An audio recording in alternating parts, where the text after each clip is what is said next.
Assalamualaikum warahmatullahi wabarakatuh. Nama saya Ibu Kusmiati MPD. Saya mengajar PPKN. Kali ini saya mengajarkan PPKN kelas 10 dengan CP2, yaitu Undang-Undang Dasar 1945. Anak-anakku yang berbahagia, bahwa materi kali ini kita akan bahas tentang norma-norma yang ada di Indonesia. Sebelumnya kita akan ingatkan kembali materi yang sudah kami sampaikan kemarin, yaitu tentang hukum. Hukum adalah aturan tentang tingkah laku manusia, dibuat oleh badan resmi yang berwajib, berisi perintah-perintah dan larangan-larangan, dilengkapi dengan sanksi bagi yang melanggarnya. Nah, kali ini akan kita lanjut tentang norma-norma ya. Norma adalah aturan tentang apa yang boleh dan tidak boleh dilakukan. Nah, norma itu terdiri dari ada norma hukum, norma agama, norma susila, norma adat istiadat, maupun norma kesopanan. Kita akan bahas yang pertama ya, bahwa norma hukum. Norma hukum mengajarkan kepada kita apa yang boleh dilakukan dan apa yang tidak boleh dilakukan menurut hukum. Nah, tentunya apa yang boleh dilakukan menurut hukum diantaranya adalah mentaati peraturan, membayar pajak, kemudian mengikuti aturan-aturan yang berlaku. Nah, melanggar hukum berarti melanggar aturan. Nah, sedangkan hukum atau hukuman yang tegas dan jelas, atau hukum supaya berlaku harus ada sanksi. Nah, sanksi yang tegas dan jelas adalah terdapat dalam pasal 10 Kitab Undang-Undang Hukum Pidana, berupa hukuman.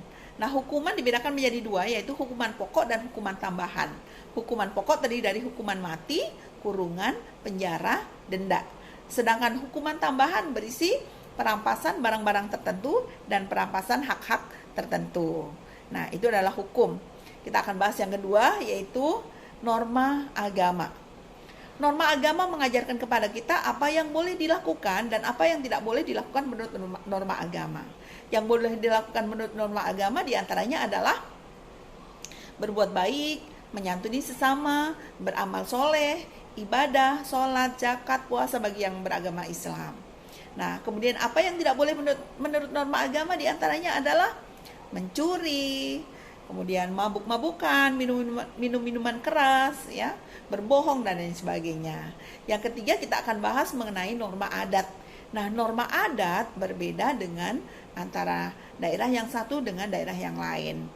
Nah, adat yang ada di Jawa tentunya berbeda dengan adat yang ada di Bali. Kalau di Bali, seseorang merasa bangga apabila mereka lengkap dalam membuat sesaji.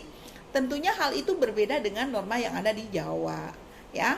Nah, sedangkan adat yang menentukan adalah pemangku adat ya. Jadi kalau seseorang melanggar adat akan mendapatkan sanksi dari pemimpin adat tersebut.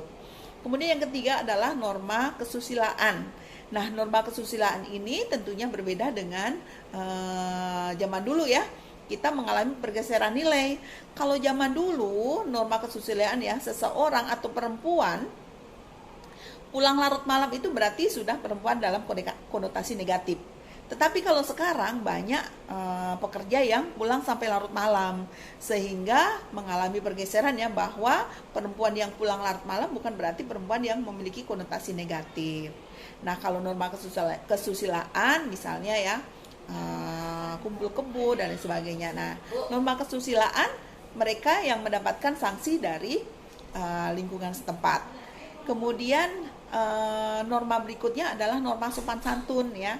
Sampai sekarang masih kita hargai ya, bahwa orang yang lebih tua akan lebih dihargai. Kemudian yang lebih muda harus menghargai yang lebih tua. Nah, itu adalah salah satu norma kesopanan. Nah, demikian ya norma-norma yang akan kita bahas pada pagi hari ini. Mudah-mudahan bermanfaat. Saya akhiri, wabillahi taufiq wal hidayah. Wassalamualaikum warahmatullahi wabarakatuh. Terima kasih, mudah-mudahan bermanfaat.